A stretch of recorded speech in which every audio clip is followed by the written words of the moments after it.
നിയമസഭാ തെരഞ്ഞെടുപ്പ് അടുക്കുന്ന പശ്ചാത്തലത്തിൽ സംസ്ഥാന രാഷ്ട്രീയത്തിൽ പുതിയ ചർച്ചകൾക്ക് വഴിവെച്ച സ്ത്രീകൾക്ക് സൗജന്യ ബസ് യാത്ര അനുവദിക്കുന്ന എന്ന വിഷയം ഉയർന്നു വരുന്നു. കോൺഗ്രസ് നേതാവ് രാഹുൽ ഗാന്ധി പ്രഖ്യാപിച്ചതുപോലെ സ്ത്രീകൾക്ക് സൗജന്യ യാത്ര അനുവദിക്കുകയാണെങ്കിൽ KSRTC സാമ്പത്തികമായി താങ്ങാനാവാതെ പൂട്ടേണ്ടി വരുമെന്ന് ഗതാഗത മന്ത്രി KB ഗണേഷ് കുമാർ മുന്നറിയിപ്പ് നൽകിയിരുന്നു. എന്നാൽ അതേസമയം തന്നെ ഈ നിർദ്ദേശം ഭരണകക്ഷിയായ LDFന്റെ തെരഞ്ഞെടുപ്പ് പ്രകടന പത്രികയിൽ ഉൾപ്പെടുത്താൻ സാധ്യതയുണ്ടെന്ന സൂചനകൾ പുറത്തുവരുന്നുണ്ട്. സ്ത്രീകൾക്ക് മാത്രമല്ല മുതിർന്ന പൗരന്മാർക്കും സൗജന്യ യാത്ര അനുവദിക്കണമെന്ന ആശയവും ഇപ്പോൾ സർക്കാരിന്റെ പരിഗണനയിലാണെന്നാണ് സൂചന.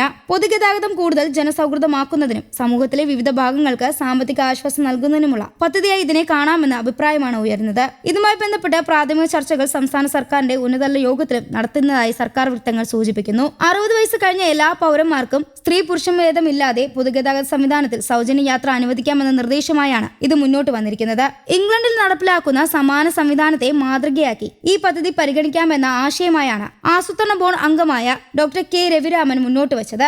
അതേസമയം KSRTC നേരിടുന്ന ഗുരുതര സാമ്പത്തിക പ്രതിസന്ധി നിലനിൽക്കുന്നതിനാൽ ഇത്തരമൊരു പദ്ധതി നടപ്പിലാക്കുന്നത് എത്രത്തോളം പ്രായോഗികമായി സാധ്യമാകുമെന്ന ചോദ്യവും ഉയരുന്നുണ്ട്. പൊതുഗതാഗത സംവിധാനത്തിന്റെ സാമ്പത്തിക സ്ഥിരതയും സാമൂഹ്യ ക്ഷേമ പദ്ധതികളും തമ്മിലുള്ള സമതുലനം എങ്ങനെ കണ്ടെത്താമെന്നാണ് ഇപ്പോൾ സർക്കാരിന് മുന്നിലുള്ള പ്രധാന വെല്ലുവിളിയായി മാറിയിരിക്കുന്നത്. തെരഞ്ഞെടുപ്പിന് മുന്നോടിയായി ഉയർന്ന ഈ നിർദ്ദേശം അടുത്ത ദിവസങ്ങളിൽ രാഷ്ട്രീയ ചർച്ചകൾക്ക് കൂടുതൽ ശ്രദ്ധ നേടാനിടയുണ്ട്. സ്ത്രീകൾക്ക് സൗജന്യ യാത്രയും നിർദ്ദേശിക്കപ്പെട്ടു.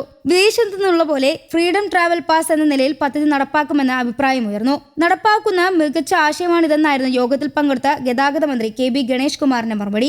ആസൂത്രണ ബോർഡിലെ ചർച്ചകൾ, വിഷൻ 2031 സെമിനാറുകൾ, CPM സംഘടിപ്പിച്ച പഠന കോൺഗ്രസ് തുടങ്ങിയവയിൽ ഉയർന്ന നിർദ്ദേശങ്ങൾ ഏകോപിച്ച് പ്രകടന പത്രിക തയ്യാറാക്കുന്നതിനുള്ള ഒരുക്കത്തിലാണ് LDF. അതേസമയം KSRTCയുടെ വിന്റേജ് ബസ് തിരുവനന്തപുരത്ത് നിരത്തിലിറങ്ങി.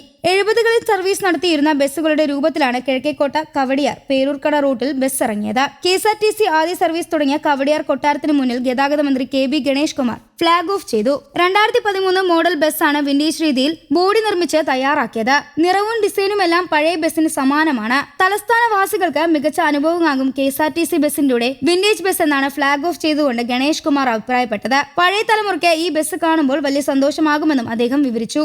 കൂടാതെ ഗതാഗത മന്ത്രി KB ഗണേഷ് കുമാർ നേരത്തെ പ്രഖ്യാപിച്ച KSRTC ബസിന്റെ ബിസിനസ് ക്ലാസ് ബസ് സർവീസ് ഉടൻ സാധ്യമാകും. പാൻട്രി, ടോയ്ലറ്റ് സൗകര്യമുള്ള ആധുനിക സൗകര്യത്തോടുള്ള ബസ്സായിരിക്കും സർവീസ് നടത്തുക എന്ന് മന്ത്രി വ്യക്തമാക്കിയിരുന്നു. യാത്രക്കാർക്ക് ടിക്കറ്റ് റിസർവ് ചെയ്തതിനൊപ്പം ഭക്ഷണവും ബുക്ക് ചെയ്യാനാകും. ഈ മാസം 15ഓടെ ബിസിനസ് ക്ലാസ് ബസ് എത്തുമെന്നാണ് മന്ത്രി KB ഗണേഷ് കുമാർ പറയുന്നത്. എറണാകുളത്തെ നവീകരിച്ച KSRTC ബസ് സ്റ്റാൻഡിന്റെ ഉദ്ഘാടന വേദിയിലായിരുന്നു മന്ത്രി പ്രഖ്യാപനം നടത്തിയത്. കൂടാതെ KSRTC ജീവനക്കാർക്ക് 2 ഗഡു DA അനുവദിച്ചു. പെൻഷൻകാരുടെ 2 ഗഡു DR-ഉം അനുവദിക്കാൻ സർക്കാർ അംഗീകാരം നൽകി. DA, DR എന്നിവയിൽ 7% വർധനവാണ് ലഭിക്കുന്നത്. ഇതിനായി 10 കോടി രൂപ അധികം സഹായമായി കോർപ്പറേഷൻ സർക്കാർ അനുവദിച്ചതായും ധനകാര്യമന്ത്രി KN ബാലഗോപാൽ അറിയിച്ചു. KSRTC ജീവനക്കാരുടെ ശമ്പള പരിഷ്കരണം 2022 ജനുവരി മുതൽ സാമ്പത്തിക ആനുകൂല്യം ലഭിക്കാവുന്ന തരത്തിലാണ് പരിഷ്കരിച്ചത്. ഇതിന്റെ തുടർച്ചയായാണ് ഇപ്പോൾ 2 ഗഡു DA, DR അനുവദിക്കുന്നത്. KSRTCക്ക് സർക്കാർ സാമ്പത്തിക സഹായമായി ഈ സാമ്പത്തിക വർഷം ഇതുവരെ 1574 കോടി രൂപയാണ് നൽകിയത്. News desk Kerala Kaumudi.